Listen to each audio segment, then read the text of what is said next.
Esta é a brincadeira de pula-fogueira. E o objetivo é coordenação motora ampla, de pular e correr, trabalhar o equilíbrio e agilidade nas crianças. É importante que tenham papéis de 2 cores para montar a fogueira, amarelo e vermelho. Caso não tenha, pode improvisar, pintando o sulfite nessas 2 cores.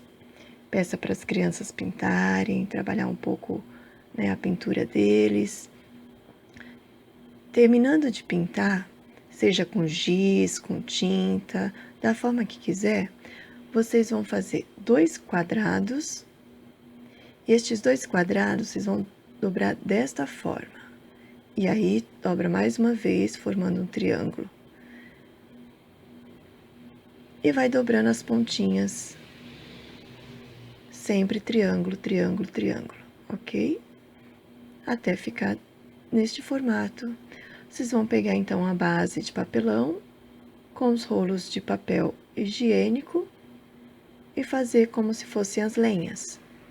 Aí é só colocar o foguinho e tá pronta a fogueira para brincar. Com esta fogueira, você pode pedir para a criança pular com os 2 pés juntos, pular de perna aberta.